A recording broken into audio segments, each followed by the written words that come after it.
Welcome to this week's edition of Black Authors Matter TV, where we interview the latest movers and shakers in the African American literary community. You'll meet some old friends, discover new ones, and stay abreast of the latest book developments around the country and even the world. So sit back and relax for the next 2 hours with Black Authors Matter TV co-hosts Gwen Richardson and Dr. Rhonda Lawson.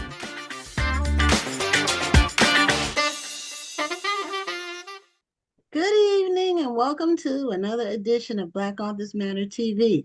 I'm Gwen Richardson, your host for tonight, and my co-host, Dr. Rhonda Lawson, had another engagement. So we have a guest host co-hosting with me tonight, and it's the other Rhonda that's on our team, Rhonda Jackson Garcia. So Rhonda, do you want to give some greetings? Hi, good evening, everybody. Thank you so much for tuning in.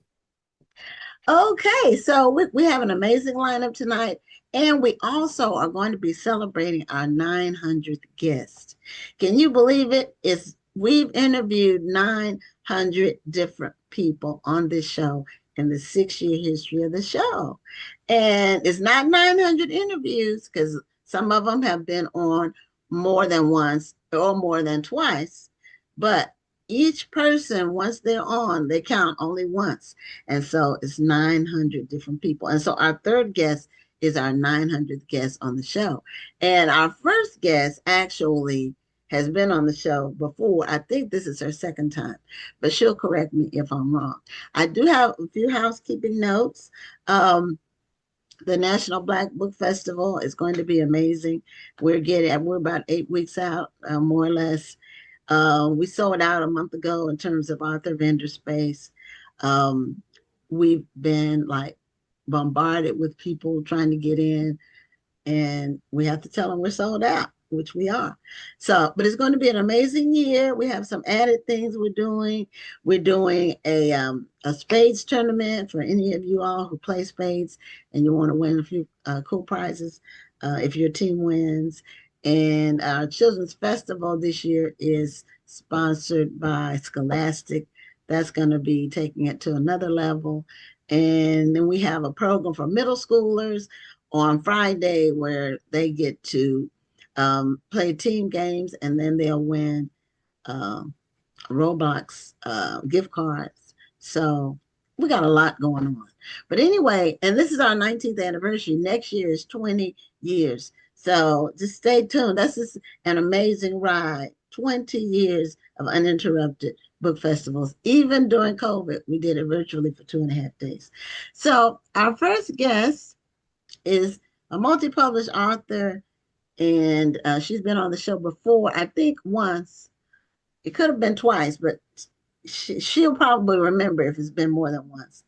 And she's signed on twice, so I'm not sure which device she's going to show her face on. But Sharon C. Cooper, she's a best-selling romantic suspense author, and she has a new book out. So we're going to learn about that and just what she's been doing since we saw her last. So yeah, can you bring your screen down some more so we can see your whole face? There you go. So I guess you can cancel the other one or the other sign in you have. You're on 2 devices, apparently. You signed in twice. But as long as there's no sound issues, you can keep it on. You can keep it up. Okay. Can you talk for me?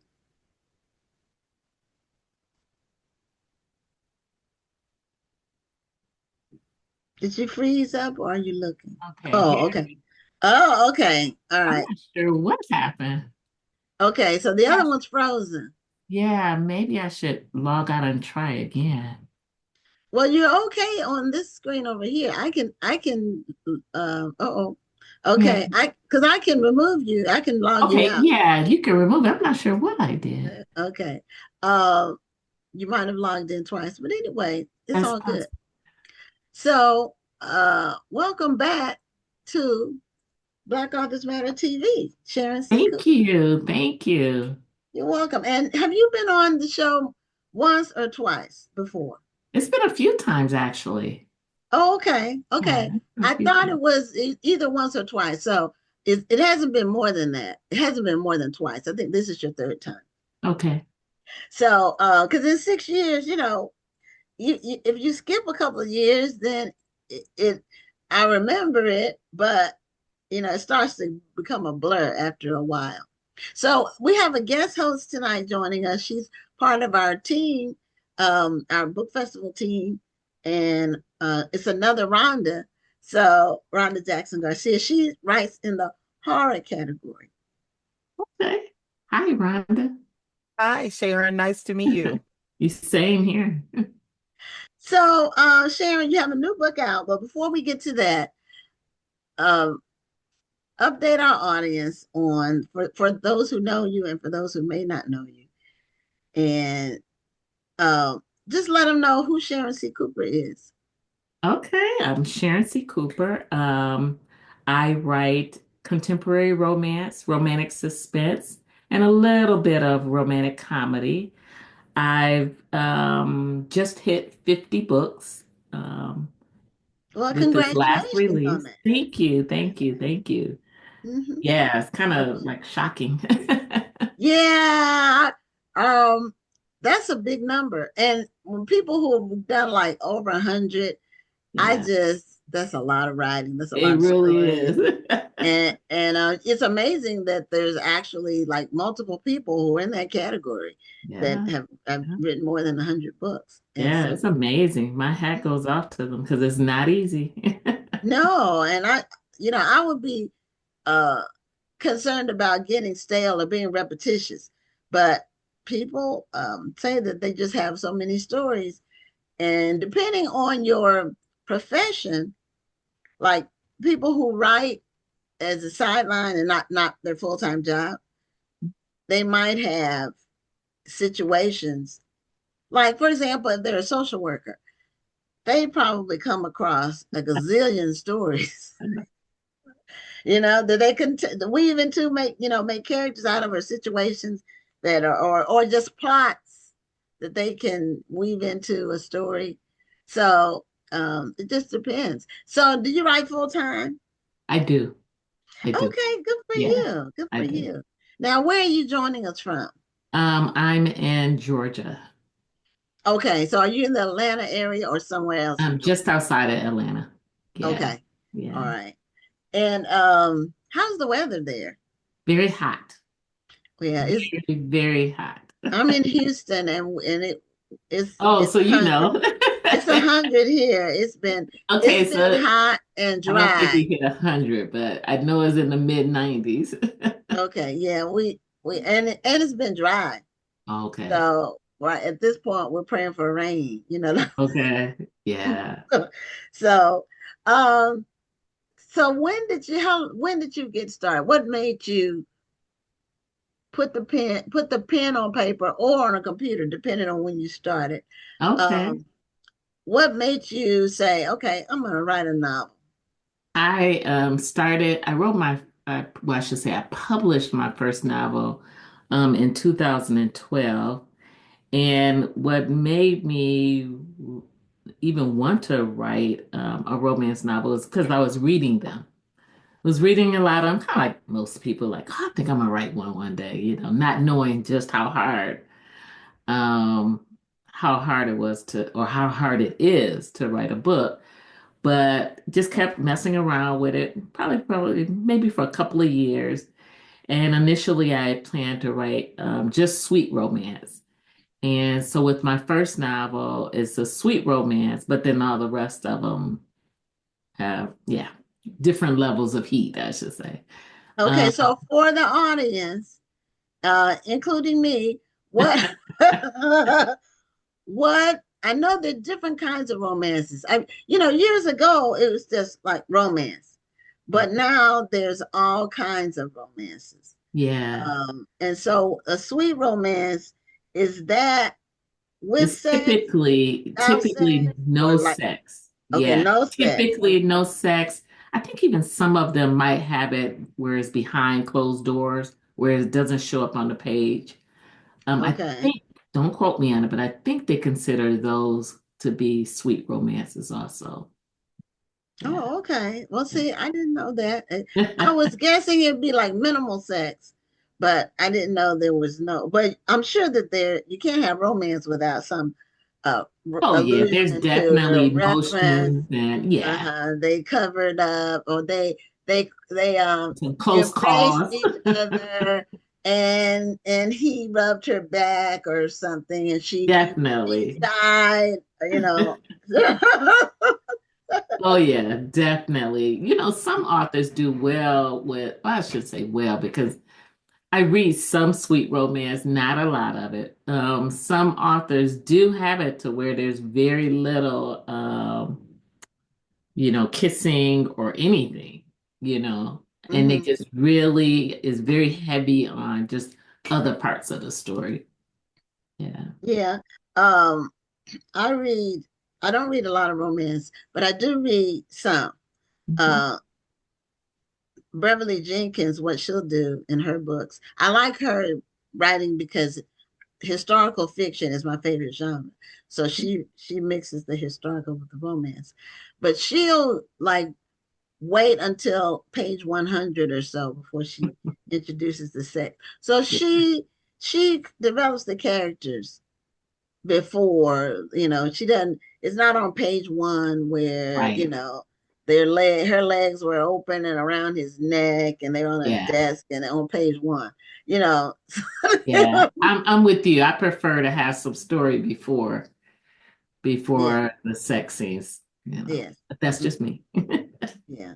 But some people really like a lot of heat, like Oh on yeah. a scale of 1 to 10, they're like a 12. They really, Yeah. Yeah. yeah, that's not for me. But to each his own. That's why Right. we have That's why different authors. so many different authors that write so many different stories. So it's something for everybody. Right. So your first book was self-published? Yes. Yes. Okay. My first one was self-published. And Um, 2012, that's not that far back for you to have 50 books. That's I a know Oh it's my, that's a short time for Yeah, so I many. thought you were gonna say Wow. 2002 or something like that. Nope. I used to average about 3 or 4 books a year. That's changed now that I'm older. But I still try to do I try to publish at least 3 a year, minimum. I try. Okay, now are you hybrid or self-published or Well, traditionally I don't published? have any new contracts. That's a good question. I'm not sure if I'm still considered hybrid, but I do have traditionally published books as well as indie books. Yeah. Okay, and which publisher did you do? Um, Was it multiple publishers? um, with Penguin Random House, Berkeley, Harlequin Romantic Suspense. Used to write for Harlequin Kamani before they closed. Mhm. I think those are the only ones. Yeah, I think those were the only ones. Yeah. Oh, okay. And Ronnie, now feel free You- to jump in anytime you have a question. Oh, yes, yes, I absolutely will. One of the things I do want to know is, do you have a favorite subgenre of romance that you write in? Because you do write in different subgenres. So, do you have a favorite one? My favorite is romantic suspense. Oh, why is that? I like the action. I Mhm. love it where you can put a little bit of suspense with a whole lot of romance. It's just you could do just so much with a story when you add a little suspense to it, or a lot of suspense. Okay, Yeah, fair but enough. my favorite genre to read and write is romantic suspense. Yeah. Okay. Okay, nice. Well, since you read in your genre, who are some of the people you read in your genre? Ooh, it varies. That we I'm might a know, or fan. maybe not know, because it might be hard. Yeah, I read, of course, the Brenda Jacksons, Katie Roos, Kalia Cross, who else? AC Author. Okay. Yeah, those are just the ones off the top of my head as far as romantic suspense. Lynn Ray Harris. Yeah. Okay. And what do you as a self-published author primarily, what do you consider to be one of your greatest challenges? Ah, Especially since you're writing full time. yeah, these days, my greatest challenge probably is focused. You know, yeah, Mm. lately it's just been a little bit harder to stay focused. I'm sure it's just me, but yeah, because the stories, I have tons of ideas. It's just, yeah, just, getting them on paper lately has been taking a little bit longer. Not that I don't know what the story is because I outlined them. It's just, Are you life. distracted? Is something distracting you? Or is life Not just life? normally. I'm a woman of a certain age, so when they say I was told about brain fog, that is a Uh-huh. real thing. It's a Yes, it real is. thing. It is absolutely a thing. I found out this year, I was like, okay, this is real, the first few years, just kind of skate by, but I'm like, okay, something's changed, Yeah. yeah. So when you have these challenges, what do you do I to keep be able to keep come away writing. from it? I Oh, I keep love that. make sure that I stay, I have a schedule, so I stay with it, even if, my brain is all all over the place or whatever. I just try to stay in the same routine, just for that consistency, because I do think that helps, keep it going. Oh, Um, that's good. That's really good advice for any of us writers who might get stuck every now and Definitely. again. So thank you for that. Yes, definitely. Keep going. Don't stop. Don't take, a week off or 2 weeks off thinking like, oh, okay, give my mind a little bit of a rest. I mean, you can, but you risk it's too hard to come back to it. Mm.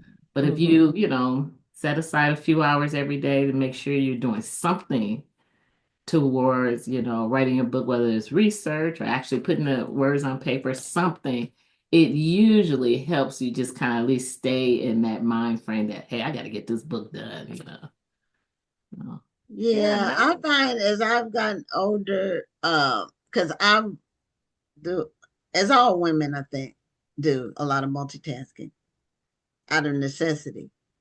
But um all the different multitasking is more, and that may be like it may be a symptom of brain fog or an extension of brain fog, but all the multitasking starts to catch up with you in terms of, okay, I was doing this, I'm doing this, I'm doing this, and then okay, what was I doing? Dropping balls. What was I? What I was just getting ready. I'm researching. I'm open this window on the computer.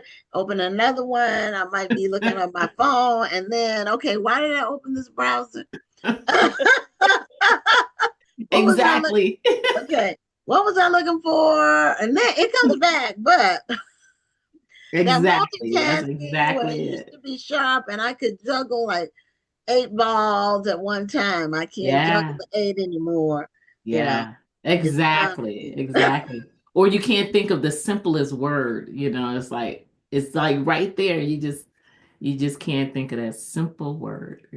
So Yeah, they don't roll as easily either. That's another thing that happens. yeah, But you have more wisdom, you have more patience, you have Mhm. more appreciation for life definitely. because I agree. you have more years behind you. At a certain age, you have more years behind you than you do in front of you. Yeah, yeah, So it gives you exactly. a great appreciation for life.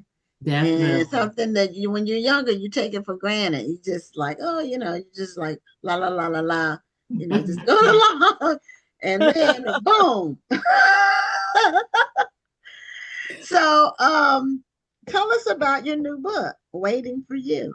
And do you have a Yeah. copy of it that you can show us the cover of? Um, I don't have one near me.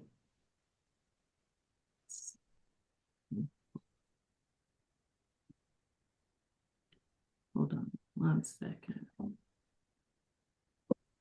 Okay, she's gonna. So, now, Rhonda, you used to write romance too. Uh-huh. Yes, I did. I hope to get back to it someday. It's just the horror took off and it's got me held in the darkness right now. It's got you in a chokehold, as they say. Yes, so cold. Okay. Okay. So you okay? Great. I saw the Okay. So cover here's online. Waiting my for you. latest release. And I thought that was a beautifully done cover. Vivid, Yes, Thank it you. is. Thank It's you. Thank you. gorgeous. That's vivid one colors. series. That might be the only series I have that doesn't have people on them. I think. Oh. Yeah, Yeah. because a lot of your books have like a male character on the front Hmm. on the cover, and a Yeah. lot of them. I don't know if that's a series, but a lot of them have one word titles. Yes. That's a series. That's my romantic suspense. One of my romantic suspense series. Okay. Atlanta's Finest series. That one has one title, and that one also has just men on the cover. Yeah. But Okay. with this series, this is my Priestley family series. It's just a family of five siblings, and each one of them has their own story. It starts with their mother kind of pressuring them and trying to match make them, but they end up all finding love on their own. Waiting for You is the last book in this series, and it's the oldest daughter, Essence. And this one is Friends to Lovers. They've been friends like forever. Hmm. And, and so once their feelings started changing, she was the one that kind of didn't want to take a chance on losing her best friend by, getting involved in a relationship. And it just talks about their journey where he knew that she'd one day be his wife, but it took her a little while to get there. Yeah. Oh, Okay. I love friends to Yeah. lovers. This It's one's one of my so favorite sweet. romance tropes. Yeah. It Yeah. sounds really good. Yeah. I think it is. The feedback has been fabulous. And yeah, Friends to Lover might be my favorite. Either Friends to Lover or Second Chance romance, but I think Friends to Lovers is probably my favorite. Yeah. Mhm, Okay. mhm. So that's the last book in the series. Hmm. So what's the first book? The first book in this series is Believing in You. Okay. And yeah, that's the one that starts the series. Okay. So the first one is But believing in you, and the last one is waiting for is you. waiting So for that they you. all have something for you or in you or whatever. Mhm. Oh, Yep. okay. All right. Yep. So So that's the the first one is bit. Believing in You. The second one is Finding You. The third one is Daring to Love You. And then there's Surrendering to You. Okay. And then the last one is Waiting for You. And all the covers are they're not the same, but you could tell they're all in the same series. And all of Mhm. my books are written to where you could pick up any book and not be lost. You don't have to read, you know, Okay. In whole order or the series to whole get to. series. Yeah, Okay. I write them intentionally to where, if somebody just happens to stumble upon one of my books, they can read it, out of order and not be lost. Okay. Well, that's good to know because that's not always the case. Right. Um, yeah, in Right. some series. And now what's the longest series? Is 5 books what you normally do in your series? Or do you Um, have I think my longest series is probably my Jenkins family series. Because that one has 5 books in one, and then there is a spinoff. And I want to say there's probably 5 books in the spinoff also. And that one's ongoing. I still have stories to tell for that one. Oh, okay. All Okay. right. Okay. Um, so that one, so this is book number 50. Yep, this is book Waiting for number You 50. is book number 50. Yeah. And when you started, did you think you would get to 50? No, I never imagined.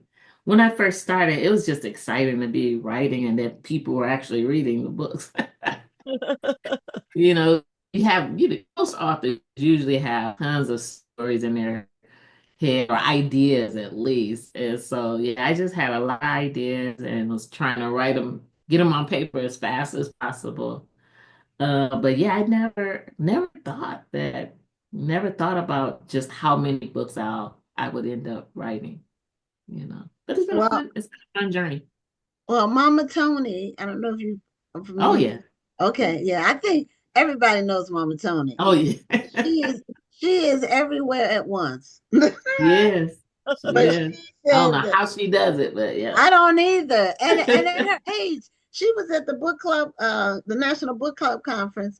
We were there 2.5 weeks ago in Atlanta, and she was all over the place then with that. And she goes to quite a few book events, but she also has her own live that she does where she reads like 150 books a year, some Easily. ungodly number. Yeah. She said that all of your books are good and she enjoys the series. Aw. Thank you, Mama Tony. Yeah. At what point did you decide to go full time as an author? Oh, that is a good question. I think I've been full time maybe about maybe 10 or 11 years. Um, Once I felt that I could so help support my lifestyle, that's when I decided that to go full time. I don't know if I would recommend um anybody quitting their job and like I'm just gonna write. I would say, get started, get a good following, make some money, then think about maybe quitting your job. But Mhm. it's not something I would recommend doing. To just, like you have a story idea and you're like, I'm just gonna quit my job and just You, write full time. you Yeah, I just wouldn't jump, recommend you that. just take a Yeah, leap off it of was a cliff. planned. Yeah, I did step out on faith, but it still was, I still Mhm. had a few things in place before doing that. Yeah. Yeah. Yeah, I recommend that to people. I'm an author, but that's not what I make my living doing. Mhm. But I'm a longtime entrepreneur. Like I knew when I was 15, I wanted to be that. And once I graduated college, I became full time as soon as I could. Yeah. Um, and when people ask me about it, or they say they want to do it, and they're going to just quit their job, I tell them, see, I was never like committed to a corporate job or anything like that. I intentionally didn't go that route because I wanted to be self-employed as soon as possible. So I worked at small companies so I could learn how they operate. You get to learn the inside. Oh But when yeah. people tell me they want to they want to be in business, especially people who've been spoiled by corporate. I'll just say it like that.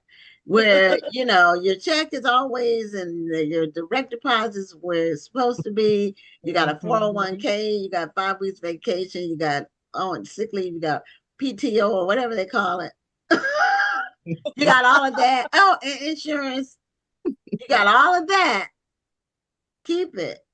And so As long as possible. yeah, as long as possible, because when you're working for yourself, it's not going to be like that. And Right.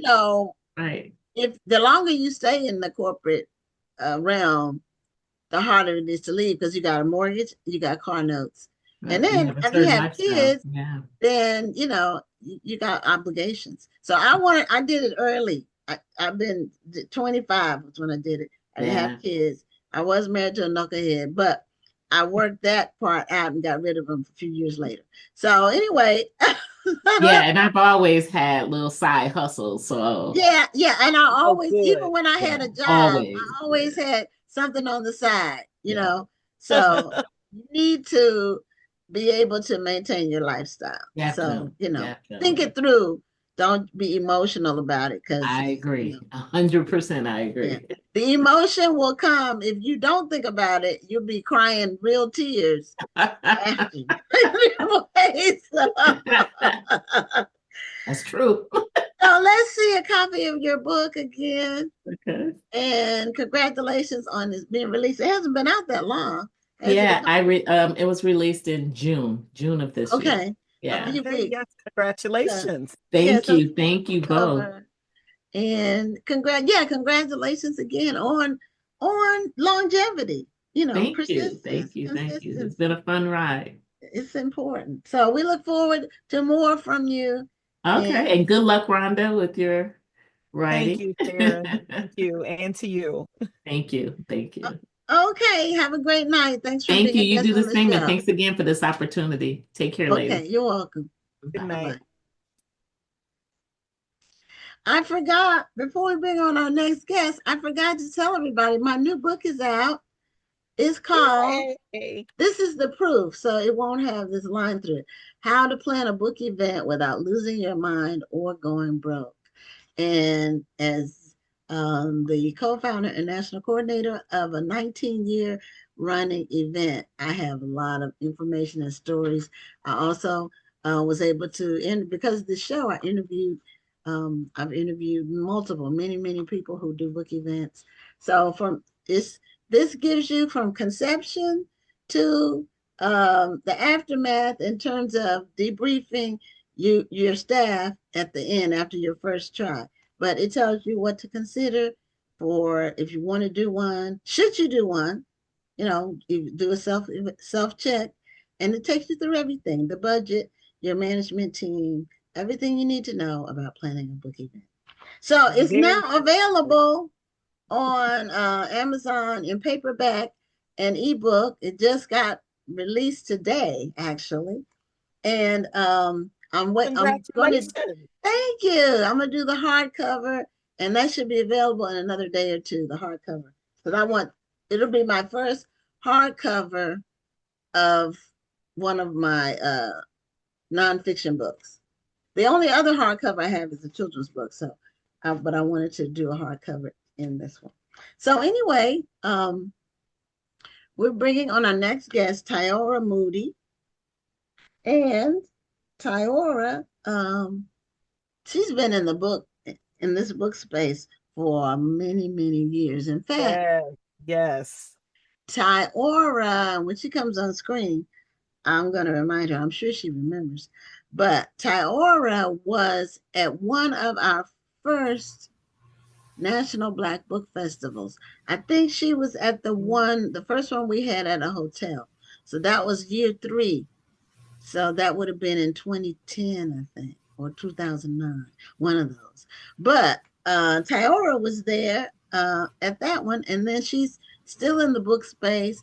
And I can't even remember, Tyora, what capacity when you came. It wasn't as an author, it was in another capacity. But you've done you've worn a lot of hats in the literary community. So welcome back, because you haven't been on the show for 5 years. When I reached out to you, I checked. I said, Tyra and I checked the date. It's been 5 years since you've been on the show. Wow.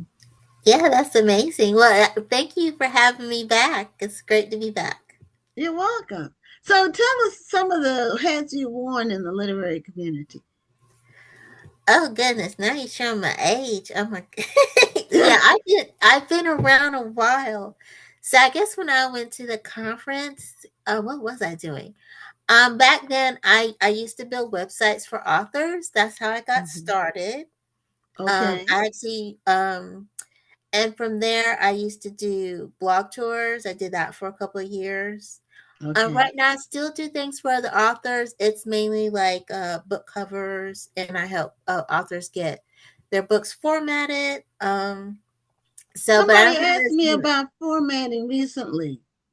Oh, really? Okay. Yeah, so now that I know you do that, I have somebody I can refer them to, because Oh, I've only used a formatter for my children's books, and I got them off of Fiverr because that's a different type of book. But for my novels, my novels and my nonfiction, what I do is I did it right the first time. I figured, because it's difficult with Microsoft trying to figure out the header, the footer, and all of that. And so I did one and I got perfected it. And what I do now is every time I have a book, I just copy that into one that I already have. So I don't have to That's right. redo it. Get your template. Yep. Don't I mess with copy it. and paste it into an Right. existing book and then it's quick. Mm-hmm. Because it was really a nightmare trying to figure out all the steps. They don't make it easy. No, But they don't. but I'm glad I know about the formatting because I recently have had that people ask about that. Okay. Okay. But So yeah. and then what else have you ever been a literary agent? Have you ever done agency stuff? No, I haven't done any of that. No editing. People ask me if I edit all the time. I leave that to Okay. other folks to do. So yeah, Okay. mainly just writing book series is what I do when I'm not helping other folks out. Okay. Now are blog tours still a thing or is that a thing of the past more so? I don't hear I about it haven't. anymore. I don't know. I haven't done one, and it's been probably over 8 years. So Mm. I don't know if Okay. people still do them or not. I So. think podcasts kind of kick that out of podcasts is like blew up. Like Mm-hmm. this one, we didn't call ourselves a podcast when we first started 6 years ago, but that's what we are.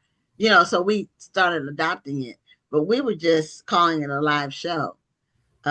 But then the podcast became really popular during COVID. Like, everybody, because people couldn't get out. Yes. Mhm. And so, and some have, many have come and gone, but some have stuck. Yeah, I remember you from the blog tour spaces back in the day. I was really excited that I would get a chance to talk with you with Gwen tonight. Oh, thank you. Well, I appreciate y'all having me. Yeah, it's been a while, but we keep going as the ideas come to me. So yes, and I am not full time yet, but I'm almost there. Retirement is not that far now, thank goodness. Oh, nice. Okay. Excellent. So when you write books, what types of books are you writing? Is it all fiction? Is it a combination of fiction and nonfiction? I think early on I tried nonfiction, and then I just decided to stick with fiction. So most folks really love. I write mysteries mainly. Hmm. So my cozy mysteries are my most popular ones, but I also write different types of mysteries. I have a private investigator. I have police procedurals. My latest series is romantic suspense. So I kind of stick in that realm of mystery suspense mostly. Okay, and so your new book, it just came out July 28th. So Yes, yeah, it's it did. called Searing Circumstances. Yes, Do you have yes. a copy of it?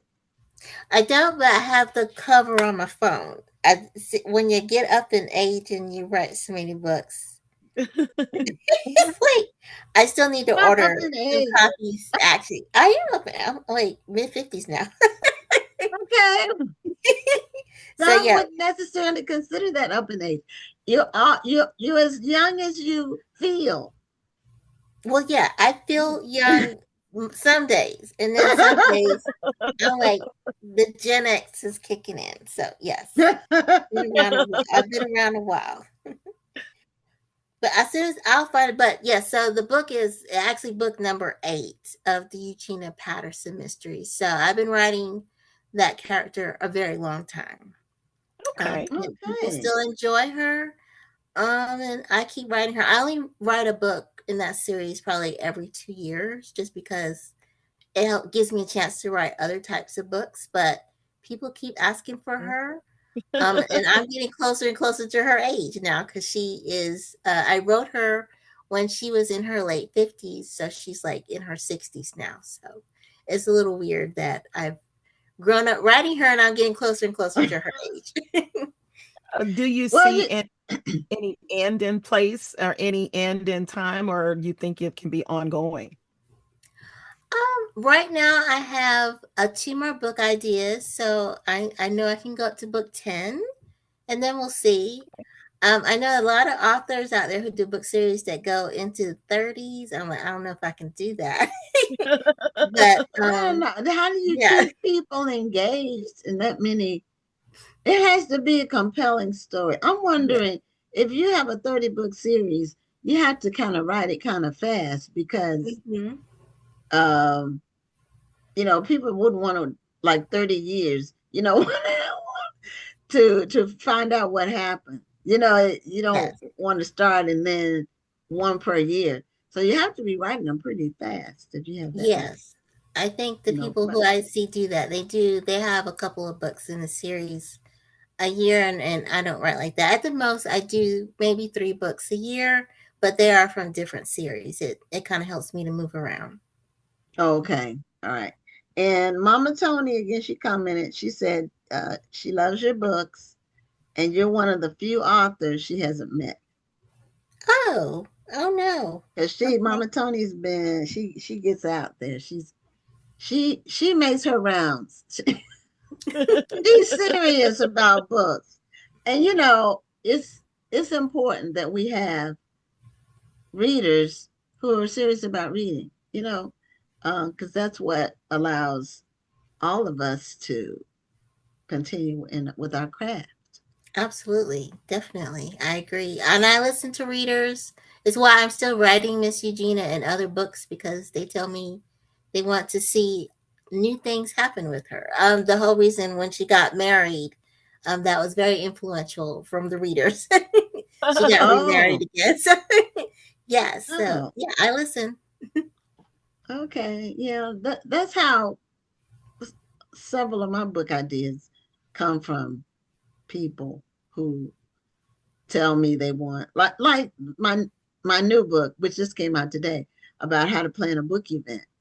When people come to the festival, they'll ask me, how did I do it?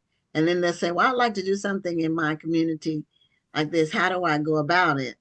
And so I said, you know what? I need to put it in a book. So that was what I did when people would ask me, how do I write a book? So one of my books is about how to write a book. So some of my things are consumer driven in terms of consumer demand. So, because at least there's an audience for what you're writing. Yes, absolutely. Mhm. Yes, yes. Yeah, yeah. I have a question about the blog tours, uh, Rhonda. This is my last question before, because I want you to get a chance to ask our question. But um, what what actually happened with the blog tours? Like, what what do you think led to or its demise or just not being as popular? Because you don't really hear about blogs either that much anymore. Yeah. No, I think it's been social media, hmm really, because social media has taken over what we used to think of as blogging is more like micro blogging, and you can, it's very immediate. And instead of Yeah. going for this blog, you can just kind of go to, let's say, Threads, and you can post your thoughts there. Um, and they're instant. So I really think that social media played a really big part in the demise of the blog tours.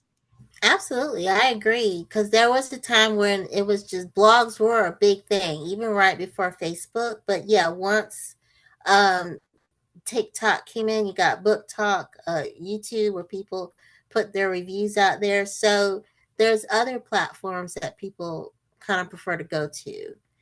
So that's what I saw when I decided, okay, that's enough of the blogs. And I can tell you could kind of see that people weren't blogging as consistently.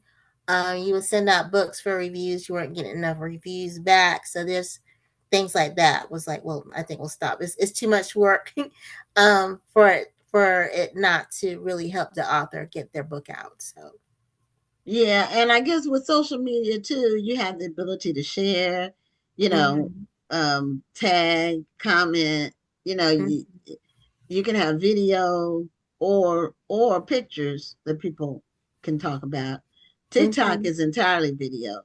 So, yes, yeah, it's popular among younger readers or younger people. It's very popular among the I would say 20s to teens, 20s, 30s in that group is is the most popular. But other people are watching too.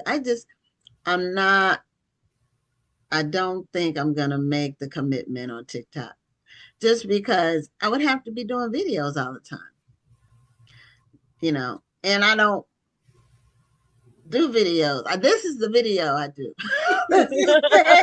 And it's not like it's interviewing other people. It's not where it's focused on me. You know what I mean? Mm-hmm. And so I don't know if I want that. But Rhonda, are you on TikTok? Oh my gosh, I'm barely on TikTok because of the same difference. When I make videos for class, that's one thing. But to go out and make a video about, a book or something I'm reading or something I'm writing, I've not been able to get into it. It's just not a thing I've been able to get into very well. Tyora, do you have a social media platform that you prefer for talking with your readers or getting out information about what you're working on? Yeah, actually, I use a combination. I like YouTube. I actually do TikTok. I went screaming and running away from TikTok for the longest. But you would be surprised. There is such a large number of readers on there that talk about books, and so I ended up coming up with a system, and you probably see if you go to my Facebook or any of my YouTube channels. I do play around a lot with AI, so I was able to bring my characters to life. So my videos of Miss Eugene is kind of what I post. Also, you don't always have to do a video. I really invest in audiobooks. So sometimes I take some audio clips from my audiobooks and post those. So you can get a little bit creative where you're not always on camera. I don't think I'm ever on camera. I've never been on camera. But any of my Okay. videos, so yeah, I come Okay. up with all kind of different ways to post videos, and you get traffic for people who like to read. So I would not TikTok. You have to be a little creative about it. So Oh, I love that. I love that approach. So now, see, now, Gwen, I think we might have to think about it again. I'll think about it in a different way, Tyra. Thank you so much yeah, for that. absolutely, yes. Yeah, I hear about it often. And the same thing that you're saying, there's a lot of readers on there with book talk and all of that. Now, on there, when you're on there posting your stuff, how do you like how is it like Facebook or Instagram where you have a news feed? How do people know that you're posting what you're posting? Do you have to build a following like you do on the other platforms? Yes, it's pretty much the same. You're building a following. It's very similar. Are you on Instagram? It's very similar to Instagram, and even Facebook has adopted the reels that you can scroll up and down. It's pretty much all of them are trying to look alike in some form or fashion. So yes, you got to build a following. And then people who follow you see your videos when they're posted. Kind of same as Facebook when you post something, people who are following you, they see it. So, or who's I think Okay. friends on here on Facebook. Okay. Yes, that's where I'm having to build another platform of people after spending so many resources. TikTok is probably like Facebook was when it first started, in that people see your stuff. So that might make me go on there. I'm I'm talking over my previous statement, but We can change our minds when we Facebook get new used info. yeah, Facebook used to, when it first came out, people would see your stuff. Now you have to pay Facebook, or you have to post something ridiculous. So those are the two ways people see your stuff. You pay them, or you post something ridiculous, like, and I would never do that. So I just won't. I don't believe in that for myself. People can do it, but TikTok is probably like the Wild West, or like the gold rush, like Facebook was when it first started. So they probably allow your stuff to get out there to more people, and they haven't reined it in to where nobody sees your stuff unless you pay Facebook. If you have a business page, and that's what I would do on there, have a business page. I wouldn't do a personal. I don't know. I'm you've opened my eyes to a few things. Yeah. I have to take another look at it. But I have been hearing things about it. One of our authors that's registered for the festival says she posted a video about coming to the festival on TikTok. Within 2 days, she had 15,000 views. And, with just her talking about her coming to the festival. So, Rowdy Rooksey, I don't know if you met her last year, Rhonda. She's a romance author. But, not sure. Yeah, she told me, I mean, it had a whole lot of shares and just a lot of comments, shares, everything, likes, comments, shares, views after 2 days. And she just wanted to make me aware of it because she was, which I'm glad. That's what people need to do to promote their appearance at the festival and not just, wait on a miracle or whatever, like thinking that you have one book and everybody's going to come to see you. Well, that's not going to happen. And you really need to get your friends and family to come and see you. And the way you do that is to promote it. So, and Tyora, I know you know about promotion. So a lot of people don't. Yes, you definitely have to. I can't say that I promote as hard and heavy as I did when I first came out. I think it does help that over time I've been able to build a readership. My promotion is I depend a lot on pre-orders. So I will put a book out like a year out and really push that book. So that kind of is my biggest marketing right now is just doing pre-orders. So okay, I'm hearing about pre-orders a lot. I've never put one of my books out for pre-order. I have 16 books. Have you, Rhonda? Oh yeah, for sure. Like that. Oh man, the pre-order is almost the one of the most important things that I like to push before the book comes out. Because then it already has some steam by the time it's released. Yes. Yeah, I just, a lot of times by the time, for one, I feel like if it's not ready by whatever date I say it's going to be ready, then I'll feel bad and people will be mad. And then, but pre-orders, that's a thing now. I'm hearing about it a lot.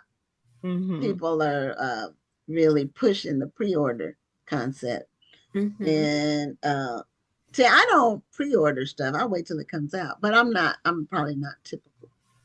Oh, I love to pre-order stuff. It's like a gift to yourself when it comes in because I forgot that Yeah. I ordered it by the time it comes out. And I'm like, oh my gosh, there's something here for me. What is it? Well, it's a pre-order. It's stuff that I've Okay. Okay. See, I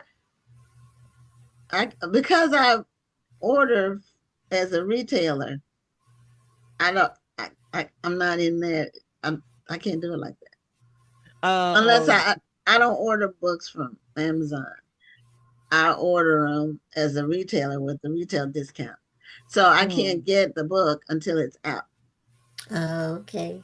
And so, but it's now that I know the emphasis behind it and the excitement that people get when they get something that they pre-order and they get it in. Okay.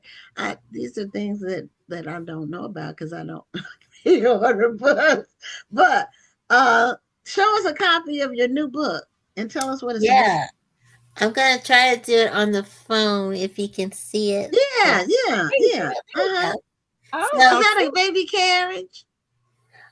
It's a barbecue. It's a barbecue. I thought it was a baby carriage at first. Now I see it's a barbecue. Yes. Okay. Yes. So my book and all of my books, all 8 have that yellow background to it, and I love to include food just because my main character, Eugenia Patterson, she's a retired school teacher. She has since she has a diabetic. She's diabetic too. So I kind of just weave in over the course of the book series how she has changed with her cooking. But in the midst of that, she is an amateur sleuth. So that's the one of the reasons people always ask, why do you have food on your books? I kind of weave that into the story. And this particular one is actually set on the 4th of July. So Okay. her and her husband have gone to this nice fancy cookout. Things went a little wrong. The person who hosted it, let's just say, he left this world, and so the mystery is to find out who took him out, basically. So there's a lot of people in town who didn't like him. He was a town councilman who kind of got his way with the council. So um, I love weaving in stories where there's suspects, and I hope people enjoy trying to figure out who actually did it. So I always just love doing that. Each of the books that I get a chance to write, and I love having Eugenia be the one because she is a former school teacher. So she's always able to talk people into telling her things. Like Mm-hmm. she just, Mm. they're like, and she's like, oh, and she's just gathering clues. And she's also married to a former homicide detective who's retired. So that makes it interesting as well. So yeah, that's kind of the this book number 8.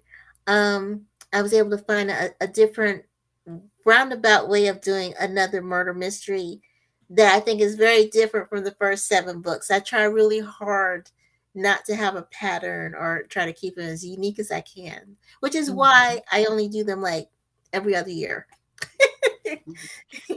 Now you have the title "Searing Circumstances." That's can have a double meaning. So with food, or it could be searing, as in I guess heartfelt, or uh, so it could. So are all of the titles do they have a double meaning? Yes, Like they do have with food, related to food. they do have a double meaning to it. I try to do that with them with the titles. Yes, definitely. And sometimes, and I tell people I get my titles even before I really totally finish the story. They just come to me, and then once I start writing, I start to see. Oh, now I see why I got that. Why the title came to me. It just starts to flow as I write out the story. So yeah, there's Okay. usually a double meaning in there. Okay. So what was book 1 in the? What was the title of book 1? The book 1 was Deep Fried Trouble. And on the Okay. front of that is Okay. like a frying pan Okay. with the chicken, fried chicken. So, yeah. Deep Fried Trouble is the The first first introduction one. to Miss Eugenia Patterson. Okay. Now, does that name Eugenia have any kind of significance to? Is it a family member, or just a name that you decided you were going to use? Yeah, it just came to me. I know a lot of older women, and I think it just felt to me like a good southern name for an older woman. Mhm. Okay. So yeah, she's on the usher board. So I just can't even. I spell it in a unique way too. It's Uh-huh. Eugeena. So I just had Oh, fun. okay. Okay. Yeah, that is different. Okay. Well, Tyora, um, congratulations on the release of Searing Circumstances. And this is book number what for you? That was a book for the series is book number 8. Yes. Okay, but overall, Oh my goodness, I haven't. I have you no haven't idea. done a count. No, You actually, have so many now that you I, don't count them I anymore. do. I need to go back and count. It might be around like 30. Oh, But wow. I have to go back and look and count it up again. So, yes. Oh, Okay. excellent. Okay, that's Excellent. wonderful. So anyway, I've only met you once, and that was 20, I think it was 2009. Yeah, 2009. I met you once face to face, but hopefully I'll meet you again in the future, somewhere in the Yes, literary land. absolutely. Okay, congrats on the book again. Thanks for being a guest on the show. Thank you for having me. Good talking with you. You too. All right. Bye bye. Okay, Before we bring on our next guest, I just wanted to say again, my brand new book just was released today on Amazon, How to Plan a Book Event Without Losing Your Mind or Going Broke. It has 9 chapters, I think. Let me see. No, 10 chapters. 10 chapters, everything you need to do from start to finish if you want to put on a book event. And I share a lot of information about our experience as well as many other book event coordinators' experiences. So there is a pattern to what works and what doesn't work. so Mhm. it's available in paperback. This is the proof. That's why it's a line through it, but it's available in paperback and Kindle, and it will be in hardcover later this week. So I'm excited. It's book number 16. I know my number. It's not high enough yet for me to lose count. I don't know if I would ever lose count, Rhonda. I would just keep I don't count. know. Yeah, I So how know many it. books do you have now? I say, well, so I have two books. But I write mostly short stories. And so as far as short stories are concerned, I think I'm running up against about 70-ish short Oh, stories. so Yeah, do you write short stories that go in books or just I like, do. Uh-huh. So the okay. two books are collections with the short stories in them, but not every short story has made it into a book just yet. Oh, okay. Okay. Yeah, so sometimes they're published in other magazines or anthologies or websites and stuff like that. Yeah. We were talking about what's replaced the blogs, and Substack is also popular now. It People are is, yeah. writing like commentaries on, Uh-huh. which is like a blog on Substack. And then they Yeah. get followers or subscribers. I think they get people who pay to subscribe to different. Uh-huh. They do. Yeah. I keep saying I'm gonna play around with Substack at 1.2. I just It's so haven't. There's many so many things. things. So many, and when I go on threads, all I see are people complaining about something or saying something negative. So that Oh makes yeah. me think twice because Yeah, you have to I don't like curate the feed. negativity. Yeah, you have to curate the feed. I don't see a Okay. whole lot of that unless I go looking for it, but that's because I'm always Oh, on threads, kind of letting the algorithm know what I want to see. So it's oh, one see, I you gotta hadn't. kind of build it. Yeah. Okay, the algorithm done hadn't done anything yet because I'm not on there enough. So when I do go, it's normally because I see something on Facebook that's linked to threads, and then Uh I click over, and then I'll see a bunch of negative stuff. So anyway, I probably need to spend more time on it. So yeah, anyway, it's like anything. It takes time to perfect it, to master it, and all of that. But we are welcoming our da, da, da, da, da, da, da, our 900th guest on Black Authors Matter TV. Yay! And, yay. and Rhonda, my co-host Rhonda Lawson missed this 900th mark as far as being on the show because she had another obligation. But we have our wonderful guest, Rhonda Jackson Garcia, who's on our management team for the event and a longtime friend. So now, is this pronounced Ty Yes, or it's Ty. okay? Okay, because I didn't know if it was 2 syllables, and so No, I didn't. Okay, it's Ty. Okay, well, welcome to Black Authors Matter TV. thank you, thank you. I just realized I'm used. I guess I use this Zoom for work, so yeah, y'all something my government name. Some of y'all might have.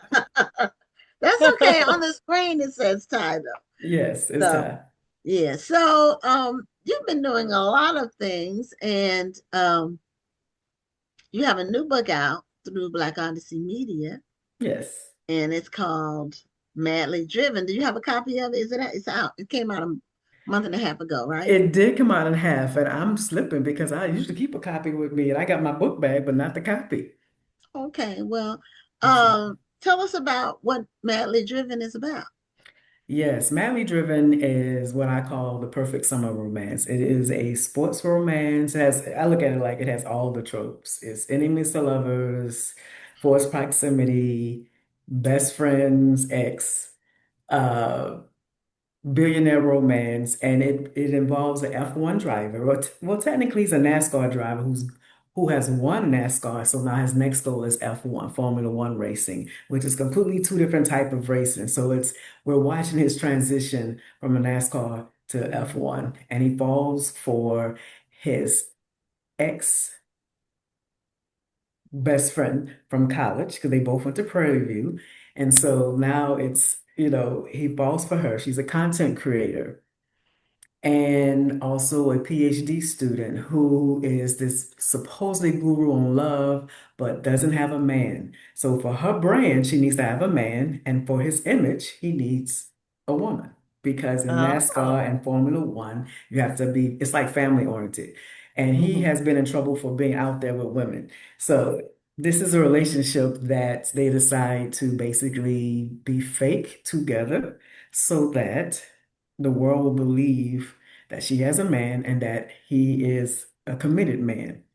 So they do this fake engagement, and of course, because they have this history, there's this tension, there's this chemistry, and being forced to be in Miami for 3 months as he prepares for the race is what brings them together.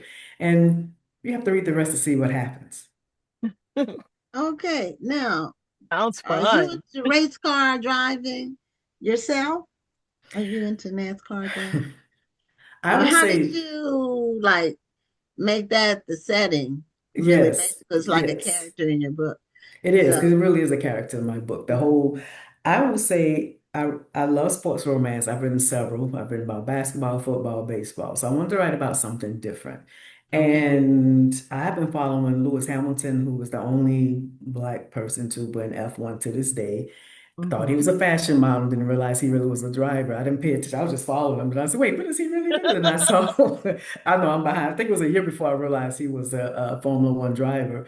And so then I started saying, oh, those are the little bitty cars. Like I would see these races on TV and be like, I would get confused by what is what.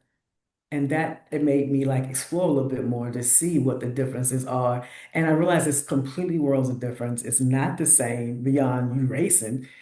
And then I started doing more research and realized that in the NASCAR world, not that many, Black men. And I remember watching a movie years ago, Richard Pryor, it was the biography of Wendell Scott, the first Black man to win NASCAR.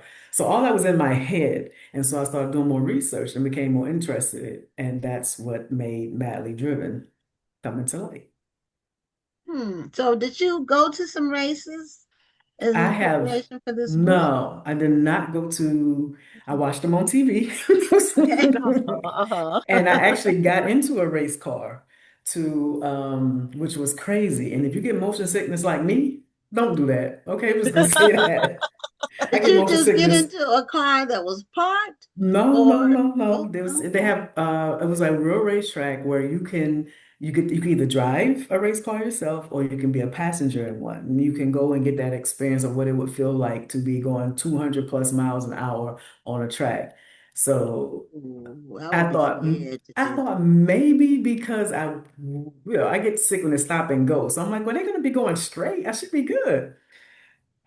No, it's a circle. Exactly. I don't know what I was thinking, but literally he was making a figure eight over and over again. I screamed. When I say I screamed from the beginning to the end of that ride, I It screamed the whole sounds like time. almost like the roller coaster, It although was. It was, um but straight.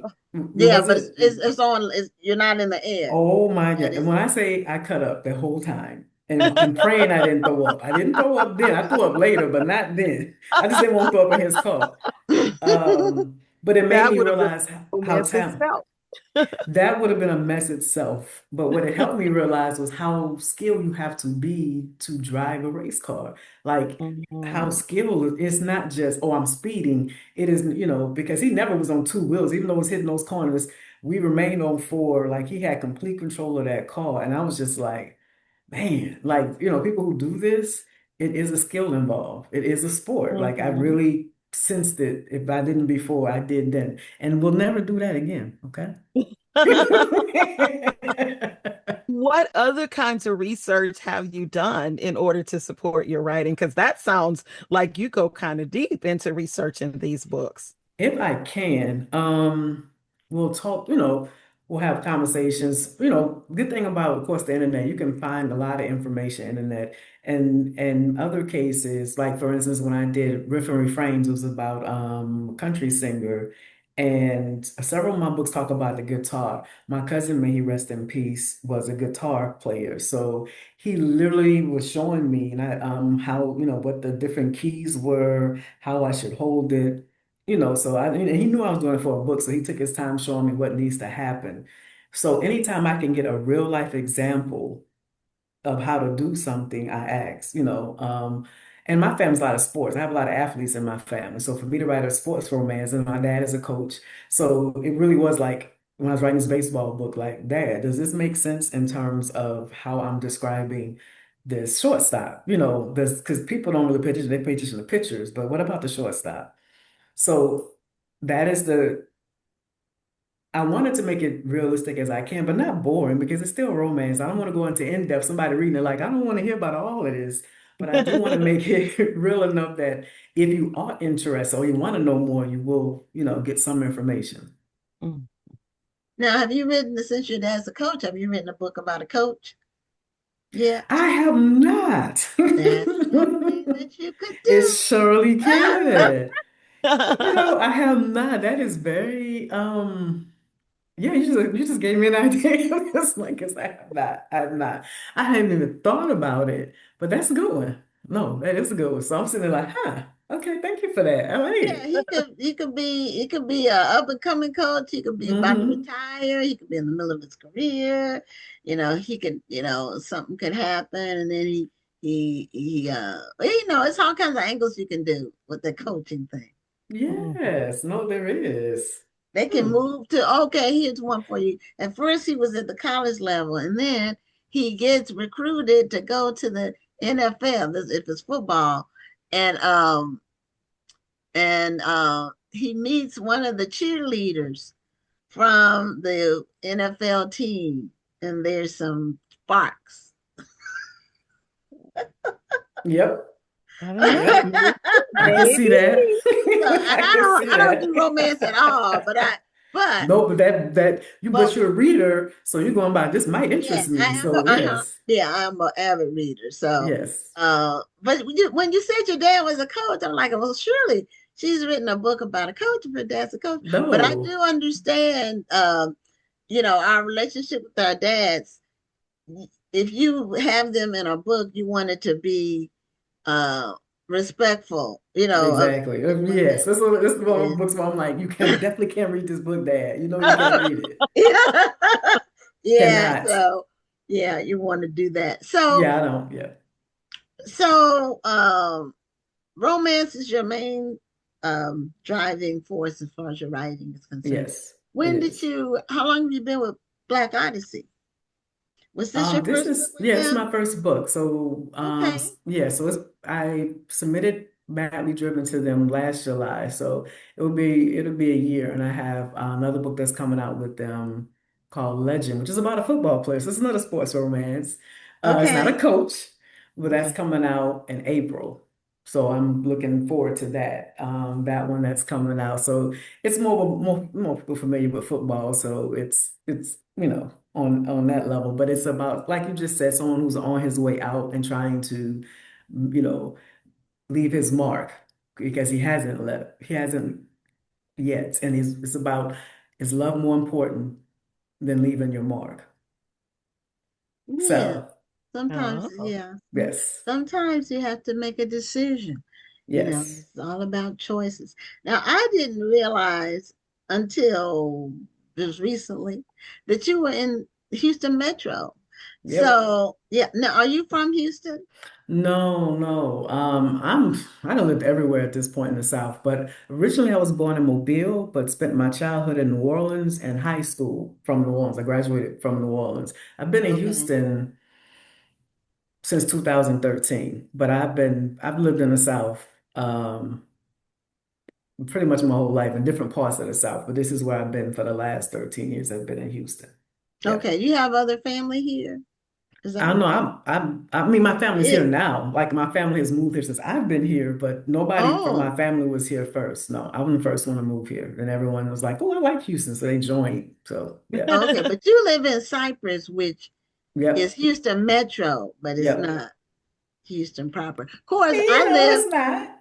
I live in the unincorporated part of Houston, even though I have a Houston address. So I can't vote like in city elections. No. Yeah, because before I moved here, I lived right where it changed to Cypress. So even though I still had a Houston address, it was the same thing where I was like, Okay. I'm going to the like trying to vote. I'm like, why can't I vote for the mayor? What's Yeah. happening? It's like, No, but you can vote for the county, whoever's the county exactly. I school can. board.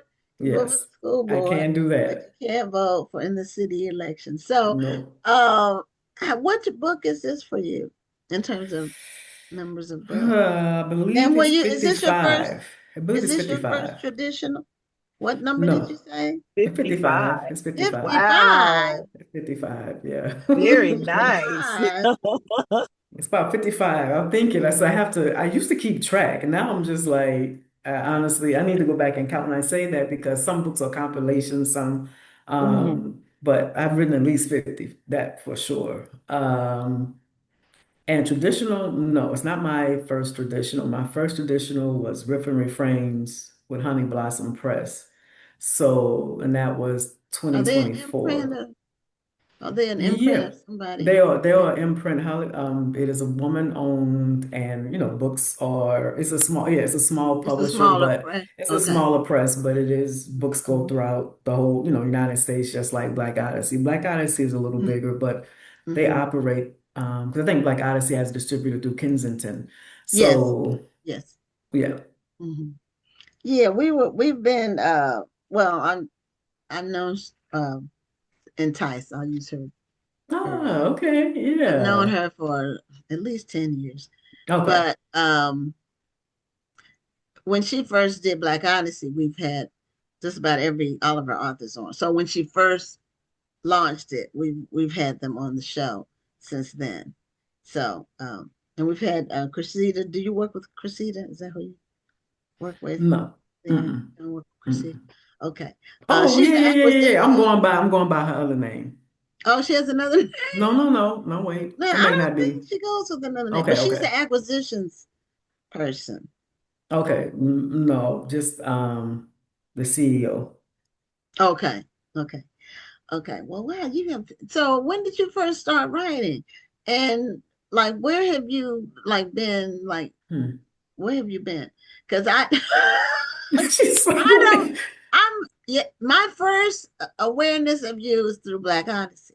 Yeah. It's funny you say that. We're like, where you been? Because even when you emailed me, In you had town. this.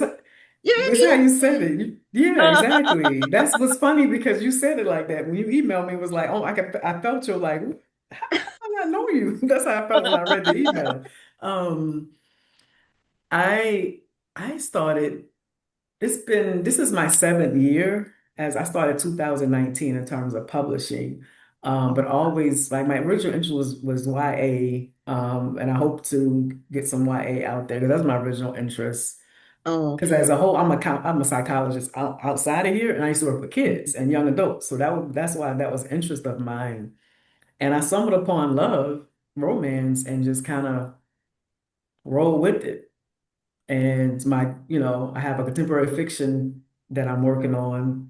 It's not a romance, and so I know people are going to be like, it's always going to have romance, and it always will. But as we know, romance ends happily ever after, or happily for Mhm. now, and Right. fiction may or may not. And so that might make people feel certain because you won't know until you finish the book whether it's going to be like a Thai romance or Thai fiction. Oh, Oh, okay. well, that So is very nice that you have done 55 books since popping out in 2019. Yeah, You that's are a lot yes. of busy, writing. busy, Aren't these busy. people who are writing like do you write full time? Or you No, that's the thing. I still work. oh, are you a Well, psychologist? Did you say you were in yeah, I work psychology? I'm at Prairie View now. I'm a professor at Prairie View. So Oh, okay. I stay busy. It's one of those where it's my passion, it's my cope, it's the way I cope. And there was a point when I was writing more than work. I was able to work part-time and write.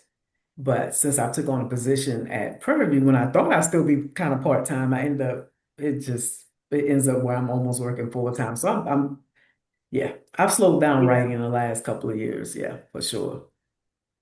Oh, so are For you sure. able, as a psychologist, are you able to use your cases or clients? I can't, I know well, you because can't use because of their HIPAA, names. I know that, but I mean but I situational, do, yeah. like One of what, my generally. yes. One of the books that I wrote last year is definitely mental health representation. It was about a woman with bipolar. It's called This Side of Beautiful, and it was through Honey Blossom.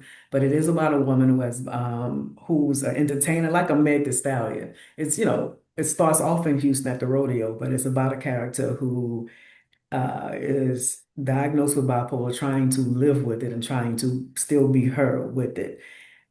And so it talks about her trials and tribulations of how do you live with mental illness and still do everything you want to do. And is it harmful? Is it, like, is there certain things that can trigger you? So it explores that. And she falls for a guy who has anxiety issues and it looks like he might be on the spectrum.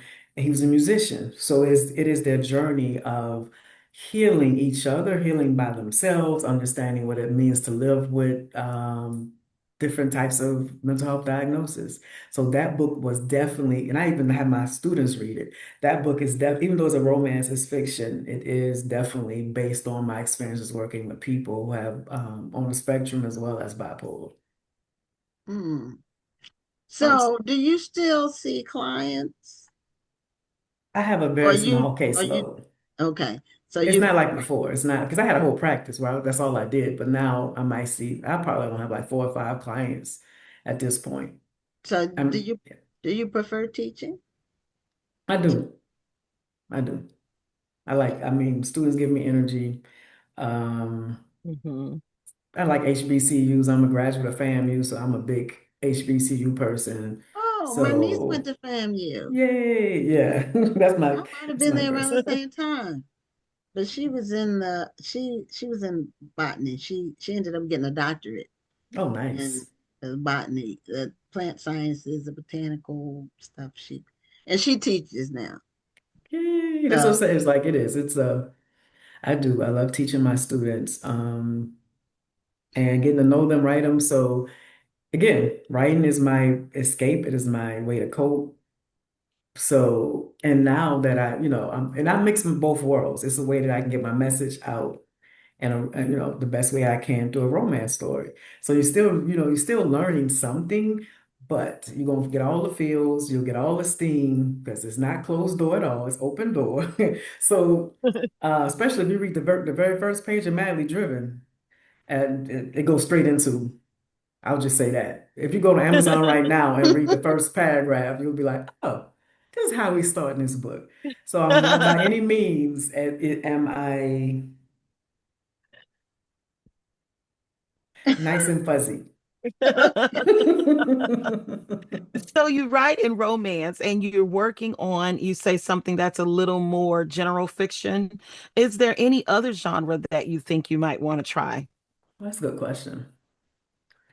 I would actually love to do like some speculative fiction, just because, Oh, yay. growing up in Yeah. growing up in New Orleans, people thought I knew voodoo when I went away to school. I met FAMU and they Wow. like, ooh, you know voodoo? I'm like, I don't know voodoo. And I once dressed up as a voodoo priestess and went to a party in Minnesota, in Minneapolis, Mm. and people knew I was from New Orleans. When I say people really were scared of me, that it was the weirdest thing. People were just like giving me Oh. their distance, and I was like, "Are you freaking kidding me? I'm sorry, it's just a costume." And I'm like, "But you're really from New Orleans, though." And I'm like, so yeah, I definitely have. It's definitely. I'm hoping because that's an idea I have that I want to explore. So I'm hoping it can get picked up. But it's definitely some of that. Oh, nice. Very good. Yeah. yeah, Rhonda teaches writing. So and she Oh, I talks. Don't love you teach it. speculative fiction? Don't you teach Yes, that? I do. I do. I teach Oh it shoot, we writing. might have to So look, yeah. look. Wait, okay, I might have to let me have to talk after this. Where your class at? And I'm serious on that. Like I would love that. I said to myself, I would love to take some actual writing courses. I did. I was a journalism major while I was at before I became a psychology major, and I took some writing. And then I wanted to get my master's in writing, but I never went back. I even got accepted to get master's in writing, but never did. So oh yeah, I love. Okay. Okay. All Now right. I'm you serious on that. two, I'm serious, Rhonda, on that. Okay. Just Okay. yeah, you know now Yes. what you're you Yes. We doing. can Yes. you talk. two need to explain exactly what speculative fiction means to both of you. Is it paranormal? Is it like part of the horror, sci-fi? What is it exactly? Yeah, so speculative fiction is like that big what if category. So it includes science fiction, horror, and fantasy. Mostly all the spec fiction genres that go under there. Mostly it's the what ifs, the stories that go, what if this thing happened, or what if this monster existed? And so that's where the speculation comes from. Oh, Oh okay. man, yes, I definitely. Hmm. I'm like, Oh. okay, we gotta. I'm coming, man. I'm like a child, like, yay, like, gotta reach out to Miss Rhonda. Yes, and we want you over in the under the speculative fiction umbrella because you're very versatile. So we want you to spread your wings and come on over to the dark side a little bit. Yo, I do. This was like, oh my God. Like I literally was like, gosh, yeah. Well, Yes, you'll yes, get to yes. meet Rhonda, well, and me, of course, in person at the National Black Book Festival. Yeah. Oh, Rhonda's very one Yes. of our Yes. managers. Ty is going to be, she's a participating author, but we're having a panel this year called Melanated Love about the boom in the romance genre. And Ty is one of the panelists on that panel. oh, Yes. So, excellent. Great. yeah, Yes. so Yes. she's I'm going to excited be about it. talking to, because it seemed like, and I didn't say Black romance, but that's like the unstated Yeah. part. Hmm. Yeah. But it just seems like overnight it just exploded. It did. I Like feel that way. in the last 5 years, maybe even 3 years. It just Um, got real big. It's yeah, like, all of a sudden, like every and all of these writers that are well, I'll say they're new to. They might just be new to me, and we've interviewed 900 people, and congrats. Oh, yes, because I'm a you're number 900 900. guest. You're number You are. 900. And so Yay. all these romance authors, we haven't interviewed, because we interview people from with all genres, just everything you can think of. Um, and they don't all have to be Black, although um, I would say in 6 years, I think we've interviewed 5 people that weren't. So, and they had books that were relevant. They had Mhm.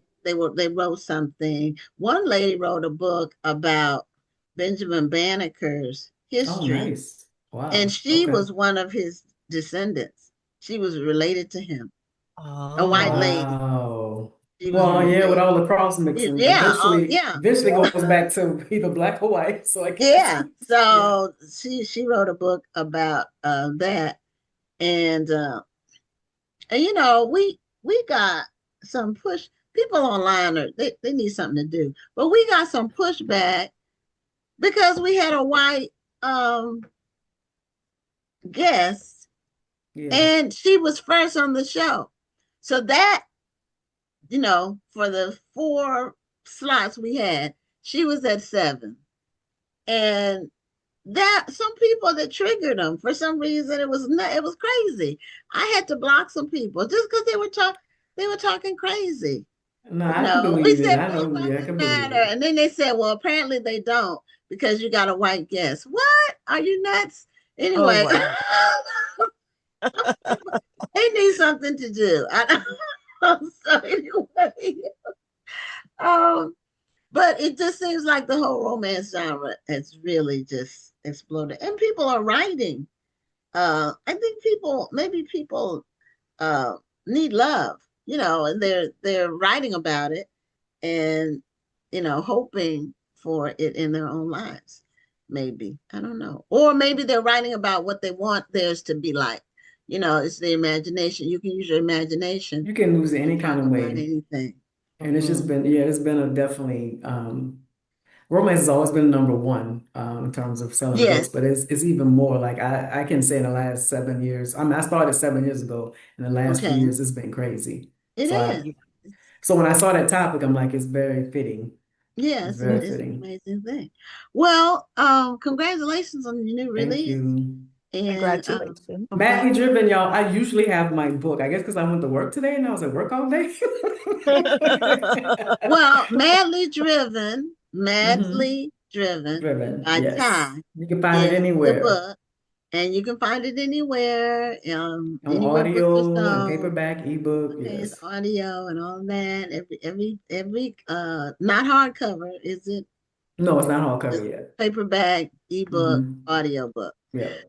So congratulations again. We look Thank forward to you. meeting you in person in a couple of Yeah. months. Yes. And just keep selling books until then. Keep writing until then. You Yes. got 50 Yes. plus books. Wow. Anyway, thanks I'm for That gonna is being. keep writing. wonderful. And I gotta reach out to Ron, you got contact somehow. Okay. Yes, yes, we will definitely chat, Ty. So nice to meet you. Nice to meet you. Y'all take it easy. Enjoy. Enjoy. Okay, Okay. have a great night. Good night. All right. Bye-bye. Bye bye. Okay, so we're bringing on our last finalist, but I'm going to be shameless with my plugs. I Yeah. am going to let you all know my new book is out. It just was released today on Amazon, How to Plan a Book Event Without Losing Your Mind or Going Broke. Because the possibility of either or both is real. So this is a how-to book. It says how to, and it does tell you how to do it. So it's available in paperback, ebook, and it will be in hardcover probably by the end of the week. So I'm excited about it. So our final guest, if you all watch the show, you know that we award, well, the book festival actually has the Black Authors Matter Children's Book Awards process. And this is the fifth year, I believe, fourth or fifth year that we've done the awards. And we announced the finalists last week in three of the categories, and one of them is our final guest for tonight. So, one of the finalists who had a book, and Rhonda is one of the judges on the judging panel. So she knows about all the work that we do, the hard work, the hours we spend reviewing all the books and scoring them and coming up with the finalists and then eventually the winner. So Tashonda Carey was one of the finalists for her book, A Grandmother's Love. And we welcome her to Black Authors Matter TV. Hi. How are you I'm doing? so excited to be here on tonight. Okay, well, we're excited to have you and congratulations on being a finalist. Thank And you. do you have a copy of your book handy? I do actually. Okay. It's called A Grandmother's Love. And as you all can see, the imagery is on point. It's really beautiful. Yes. It's a beautiful And book. when we were judging the books, your book stood out. Wow. Some books stand out, and some books stand out for the wrong reason. Right. Yours stood out for the right reason. So, Absolutely. yeah, beautifully done. And now is this your first book? Uh uh this was the first book that I did, but I do have another book that I actually entered as well. But I they both were done in April. This one was done in April 2025, and then my other book, My Hair is Beautiful Just Like Me, released April of this year.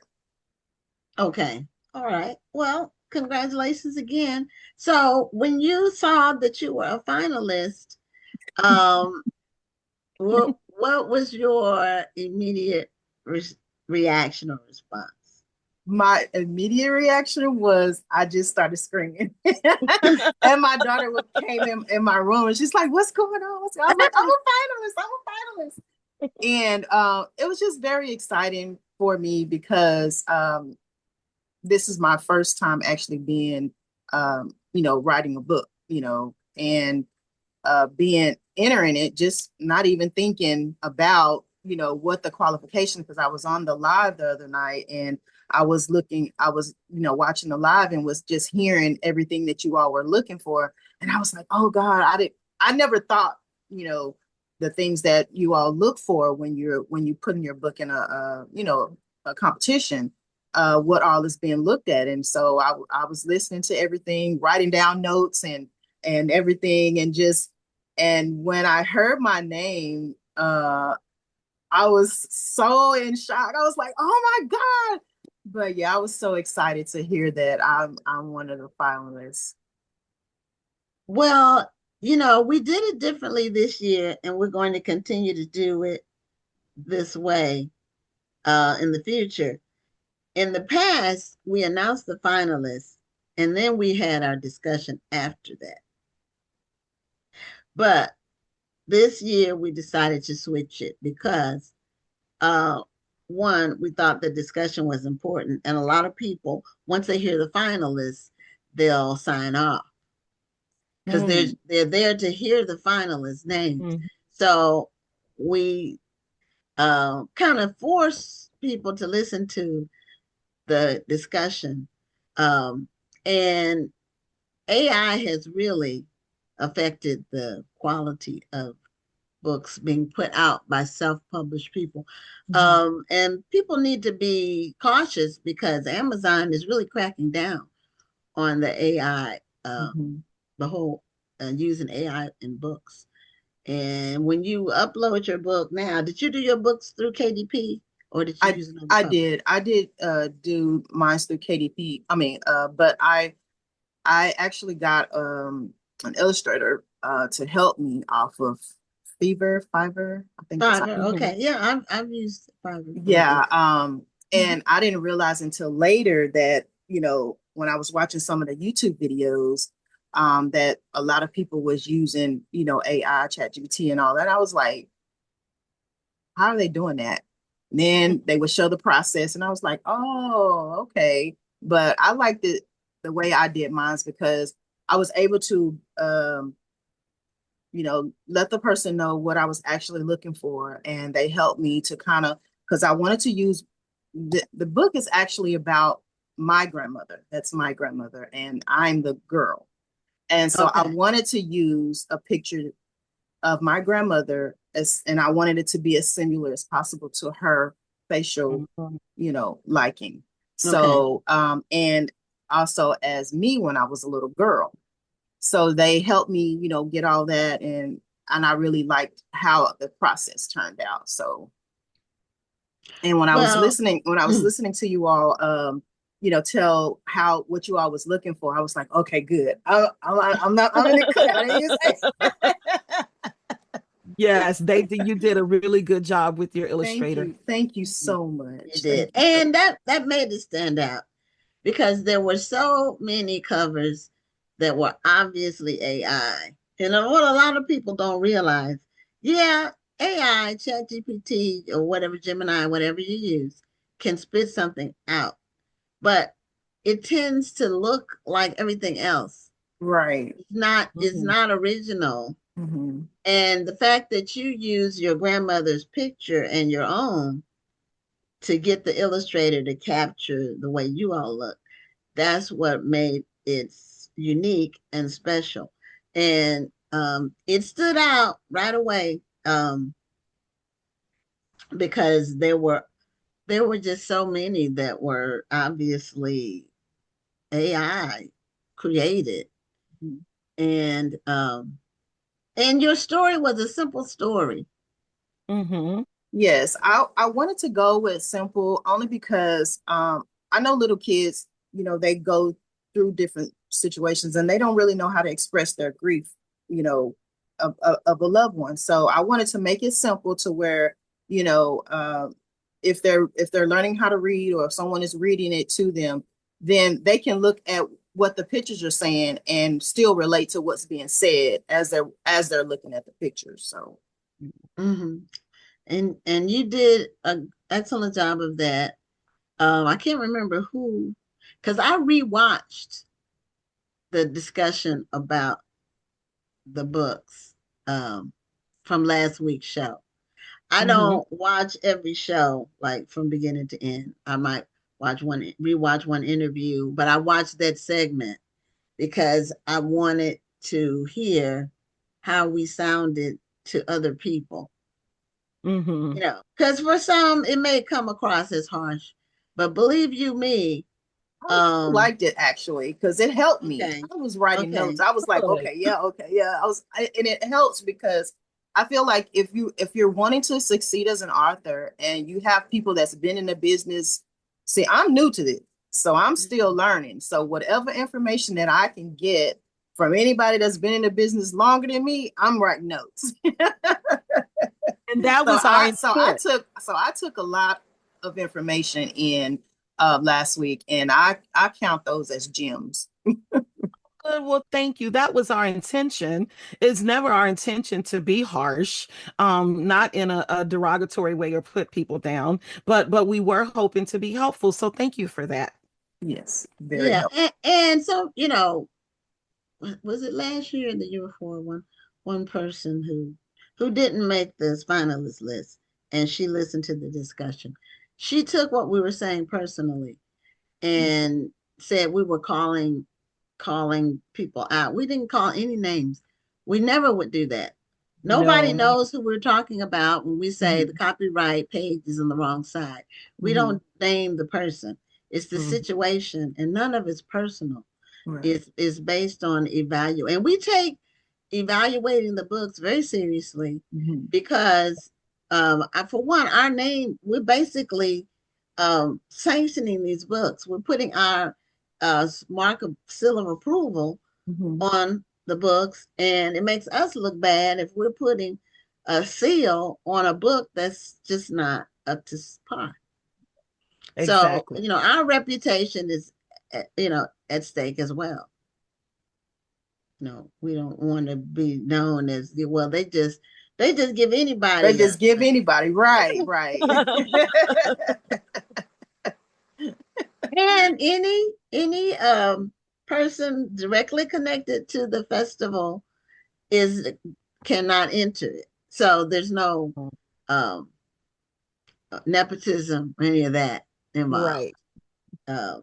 So we want to make it totally fair and objective, and you did a great job. So what as this being your first book, how long did it take you from concept to actually having the book in your hand? It actually, well, because I have been thinking about doing it for a while. My grandmother actually passed in 2015, but she encouraged me so much to just pursue my dreams. Now, I've always wanted to be my own boss.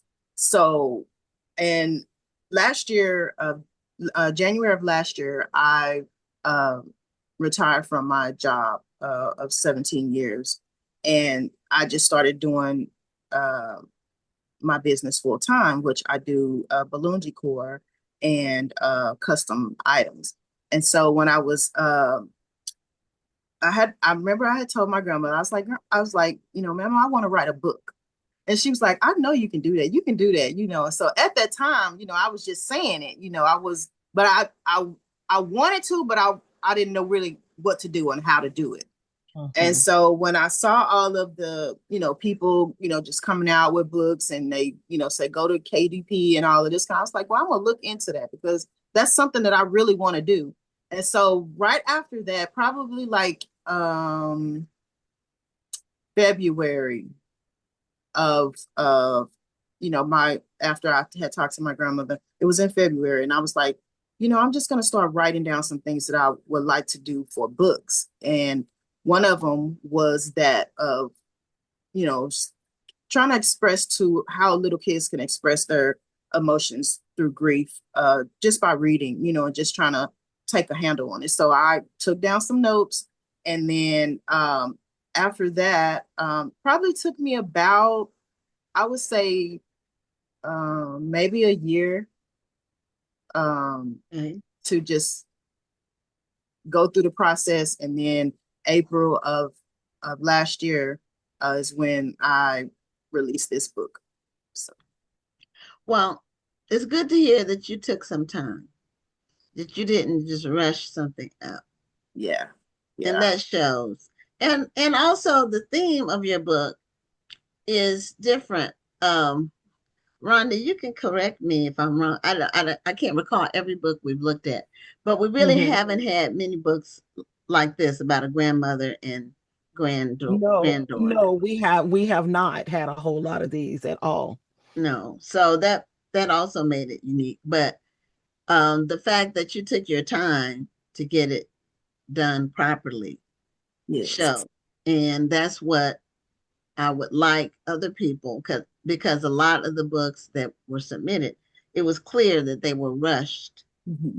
They were rushed job. They weren't, they weren't edited. It wasn't thought through. They didn't have any beta readers or anybody else reading it to see, well, does this make sense? Is this interesting? Or do you think a child would like it? Or is it even a book that a child would even want to read? Is it even targeting children? Exactly. Well, and that you say you kept the idea simple too, though, for a book at this age level. That's exactly what you want to do. Keep it simple so that kids don't get confused and so that they feel entertained. So yeah, good on you. You did a great job. Thank you so much. Thank you. Now, what motivated you to submit your book for the competition? Well, for some reason, a lot of when I was posting about my book on my social media platforms, for some reason the algorithm was putting different enter your book into this, enter your book into that, and so I was like, I don't know if I'm ready for that. And then so my daughter was like, yeah, go ahead, So I was like, but then when I saw this platform, because all the other ones, they, it was, pretty much all over the place. But when I saw your platform, this platform, I was like, wow, Black authors. Okay, yeah, I'm gonna go ahead and try it. And then when I saw that you all were having a festival, I was like, oh yeah, I'm definitely going. So I went ahead and took care of everything. And then I was like, yeah, And so that's when I was like, well, I think I'm gonna go ahead and enter my book into this, So that's what motivated me. I wanted to do it, but when I saw the different, different platforms, I mean the different ones that were, coming on my feed or whatever, I would think that they would be, how they say, oh, enter your book into this, they get your money and you never hear back from them again. And so that's what really kind of made me leery of like entering. So I was like, nah, I'm not going to do it. But then when I came across you all, and I was like, let me go and just kind of do some research. And I looked I scrolled all the way down and read all the posts, looked at all the posts, and was seeing all the authors. And I was like, okay, yeah. Yeah. And then when I saw that you guys were having a festival, I was like, okay, yeah, this the one. Yeah, unfortunately, there's a lot of scammers out there. AI has made it easier for people to scam and appear to be legit. I get once a week. Rhonda, do you get? I get once a week, more or less. I'm averaging somebody saying that they saw my book and they want to basically make me famous. I get those once a week, and that's email. That's a direct email. It's not an algorithm.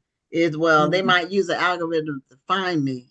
I don't know, but I get them every week. I delete them because they're not legit. And then people want to. I get calls even. Rhonda, do you get calls? No, I don't get calls, but I get tons of emails. Calls too. I get calls from people saying we saw the book I get the most calls about is my book about debt-free college, my scholarship book. Oh, okay. And at least once a year, I get a call from an Asian person, and I'm not prejudiced, but I know they're not for my benefit. Right. I'm just saying the person calling is not Right. The really person calling. right. for my Mhm. benefit. Right. It's a scam. So, they saw my book, it was great, and they want to sell 1 billion copies or whatever. I already sell a lot of copies myself, and no, I'm not selling my rights. I'm not signing nothing. I'm not giving you nothing. If you do it on your own, I'm gonna sue you or whatever. So no, I don't want. I decided to be self-published because I don't want somebody having the rights to my books. Right. And I've said this publicly. If you hear that I signed a book deal and I signed away my rights, even though it's only for 7 years, but in any event, that means I got a really nice check. So you all could clap for me. Because other than that, up front, in advance, not on the back end. No. Right. So, I think people who do traditionally publish, I think it's great because some people are really good at it and they have a lot of support. And if I was going to be an author, like that was my thing I wanted to do full time, then I might pursue that. But being an author is more of an addition to some of my other amazing strengths. But it's good to hear how people find out about our process, the impression that you got, and that you went the extra mile. Because what we do is we run an ad, we do a sponsored ad about the process, about the awards submission, and we run it for 6 months. So all of the comments and shares, they accumulate. So a person can look at the conversation and see it's legit and see that somebody's responding with answers to questions. Right. And you can go to our website and see the people who won last year. Yeah. So their pictures. Exactly. So we enjoy doing it very much. And a lot of our submissions are by people who self-publish. A lot of the people who submit.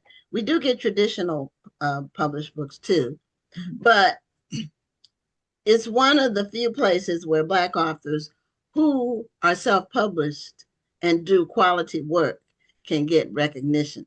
Because a lot of the other children's book processes, you have to be traditionally published. You can't even enter as a self-published author.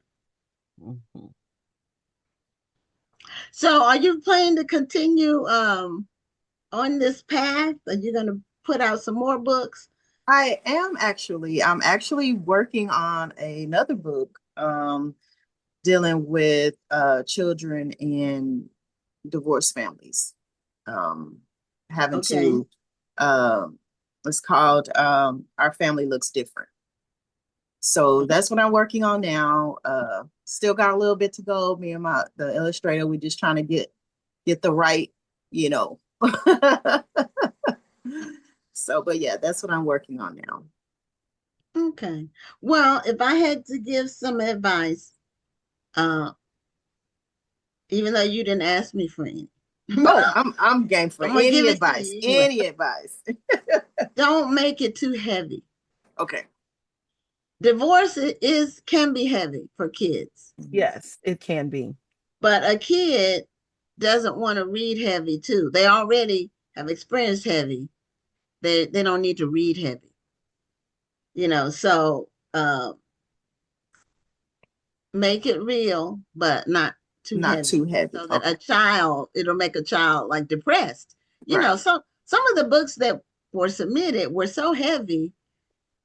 I'm like, why would you write this for? Well, we all said, why would you write this for a kid? A kid, yeah, real, life is life and stuff is realistic or whatever. But kids are kids and they don't need heavy. Right. Even if especially if they're living heavy. And by that, I mean they're living a life where stuff is heavy. Why would they want to read that too on top of it? And if they're not leading a heavy life, there's no point in injecting that. So either way, kids, you need to keep it lighter. And it doesn't mean that they'll have plenty of time to experience, tragedy, heavy, whatever, setbacks. You don't need to put that in the book. So since you said your book was about divorce, it's I guess not just like explaining what it all is, but just kind of helping them to express their feelings and to know that it's okay, and that that they can they have an outlet, as far as like being able to talk to somebody. Or so it's kind of, that's what I'm kind of working on. Like you said, I didn't want it to be to where they were like you said, heavy, but I didn't want it to be too much to where it's like they're just focusing on that part. That I want them to focus on them, even though they may be in that situation. It's not, it's not how they should. I don't really know. So that's why I'm still working, just trying to, get it to where they can understand what's happening, but also be able to flourish from it, or be able to succeed or go forward without it affecting them in a bad way. Okay. Well, that's a good, more encouraging or motivational. So that's kind of okay. The two things I hear about kids that been in divorce, and my parents never divorced, and my daughter's parents never divorced, and my grandparents never divorced. I'm from a long line of no divorcing. So, but what I hear from kids, but my husband's kids went through a divorce with he and his first wife, and we have a great relationship. Me and his first wife. I think Rhonda. I think you met her. Did you meet her? I did. She's very delightful. She serves holiday. She's at our house for all celebrations, and she's white. So we've never had a problem. But kids, they still have challenges dealing with it. And the two things that they seem to talk about are, one, they think they were the cause of the divorce. That they think about that. And do their parents still love them? So that's what I hear from kids of, divorce.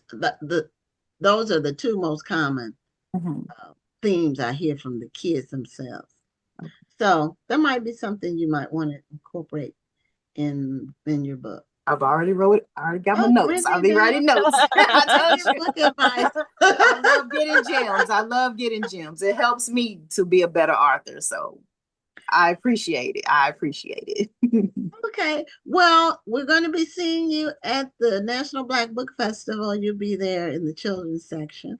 And so that will be an exciting time. And all of the children's authors who sign up as children's authors automatically are eligible to participate in the children's festival on Saturday. They have to submit an agreement form because there are some other requirements, but it's just a formality, but they have to agree to it. So just making you aware of that, but you're going to get some more information about that anyway in the coming weeks. And so we look forward to seeing you there. Yes, I'm excited. Yeah, congratulations so again. Nice to meet you. Nice meeting you. Thank you so much. And congratulations going on your new book as well. Oh, thank you. I'm excited. Each new book is like a new baby. They're all exciting. Every single one. It never gets old. It never gets old. So anyway, have a great night. You too, guys. Bye. Okay, bye-bye. Well, that's it for this week. We really appreciate the other Rhonda Jackson Garcia, being a guest co-host, and she did a phenomenal job. We appreciate it. And Dr. Rhonda Lawson will be back next week for our next episode of Black Authors Matter TV. So we're signing off, and we look forward to seeing you all next Tuesday night. I'm Gwen Richardson signing off. Good night. Thank you for tuning in, and join us next Tuesday at 7 p.m. Central, 8 p.m. Eastern for another edition of Black Authors Matter TV.